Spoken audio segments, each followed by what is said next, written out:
Today's talk is about overcoming the fear of failure. To me, there's two parts. We could actually say three: overcoming, fear, and failure. But I want to break it down into the two most important parts, the fear and the failure. Well, fear can be very, very productive. Fear is a natural thing that we have, like our body creates adrenaline. If you see a lion and wants to eat you, well, that fear and adrenaline just gets us and runs away, because we don't want to be a lion's supper. So fear has a very productive part, but being locked in fear for such a long time can be very draining and can take the energy out of us, and it can feel like it just takes over our whole world. And if we understand fear from a negative perspective, it also can take over us. Failure as a negative perspective, or we can look at failure as a positive perspective. How do we look at failure as a positive perspective?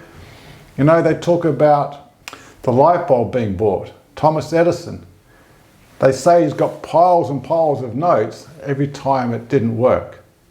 It exploded, it blew up, and people claimed that it almost killed him when they went to watch it. And his eyes, he says, well, each time it failed, it's one step closer to me accomplishing my goal. So he had a huge number of notes of what happened. But if he kept believing that it failed, we'd never have a light bulb.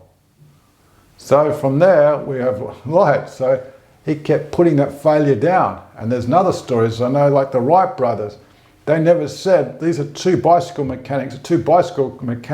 Could they ever get an aeroplane off the ground? They could fear that they're going to fail, not going to do it. And guess what? They got an aeroplane, obviously not like what we have now. They actually flew in the sky. It wasn't for long, but they put the effort in. They overcome their fear and failure, and it allowed them to produce the aeroplane. The aeroplane we have now, look, you've got beds in it. There's unbelievable things you have. And that was originally from a very simple thing. Over time, they kept developing it and developing it. So we can go back to having a problem of fear of failure. My business is not succeeding, it's failing. Well, there's a question I always like to ask myself and clients. Is getting worried about it going to resolve the problem? Worried about it in a negative way? Is it going to solve the problem? From what I understand, it's going to keep us very, very locked up. So if we keep our mind in thinking this, I'm going to fail, they've actually done studies and shown that if you try and walk on a line and you put in your head that I can't balance it, I can't do it, then more than likely you're not going to be able to do it, because you've driven your mind and that you can't do down. Without those thoughts, you could just walk quite simply and calmly. And what about those people that do these amazing things that look very dangerous?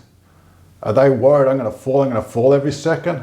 But they've practiced and they've got experience so that they know to overcome the fear and apply what they've learned to be able to do it. So we can apply that to a lot of things with a fear. We can be encapsulated by the fear and not be able to be very productive, and held down by the fear that no longer, the fear it is real. Remember, if there's a lion in front of us, we're going to be eaten.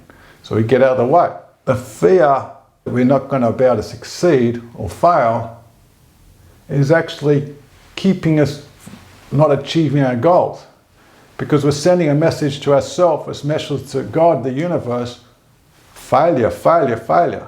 So it's echoing back. But really, what are we really wanting?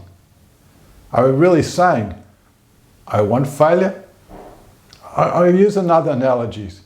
You go into a store to buy a smoothie, and on top of the list is all the ingredients in there. And you go, I don't want that ingredient in it. I don't want that ingredient in it. And I don't want this cup. I don't want that. Then you go, ma'am, sir, can you please tell me what you want? Otherwise, you're going to have to stand aside. So we're telling ourselves what we don't want. And we're telling God, the universe, what we don't want. So all we're getting is what we don't want. So by now realizing that fear and failure is not a negative thing, it's a productive thing. It's an opportunity to be a better person and an opportunity to grow. so we can harness those fears and use them in a productive way. So one of the solutions are, instead of letting that fear hold us down and get us feel stuck, that we can't move forward in life and we're always going to be a failure, it doesn't matter what we do, because if we keep saying we're always going to be a failure, we're now creating that into a belief system. So what happens when we approach these things, or you say, I'm a klutz, I keep tripping over my feet. Well, if you keep saying it at a time, your body's mind is going to go, oh, I'm a klutz, and go fall over. But you're really not a klutz. Well, you try and throw the ball into a basketball hoop.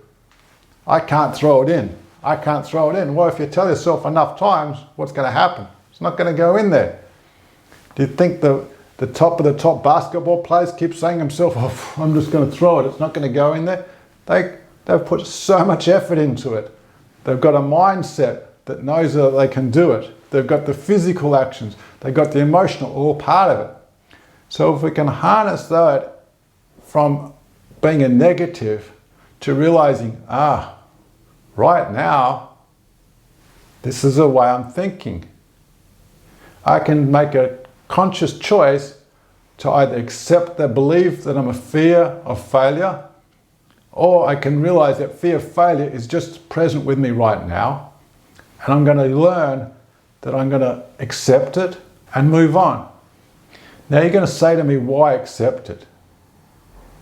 Well, if it's such a dominant emotional thought, what's the point of fighting it? Do we need to add an extra weight to it, or we just accept it? Accept it what it is, and then move our mind and energy to what we do want. And the thing is, as we move it over, it becomes easier and easier. Because remember, we're talking about thoughts and emotions. Our mind and brain is like a big muscle. And the more we exercise a muscle, the more it gets conditioned and strengthened in that way. Because remember, the muscle is basically fear of failure is such a strong muscle. So in neuroplasticity, what we're doing is actually writing new tracks inside our brain of what we do want. The old ones are there, but we're going to make new dominant ones. So we're going to keep focusing on what we do want, bring ourselves back to what we do want. And it may not happen the first time. It may not, and it may feel hard and it may feel painful, very much so. But the more we do it, the more we can make it happen.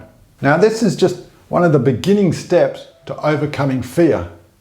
Fear is very much part of our life, and learning how to use that in a positive way with a lot of other tools can really, really change our life into being very, very productive. Now, like everything in life, it's a journey. You know, a newborn baby can barely move, can breathe, knows how to digest and eat.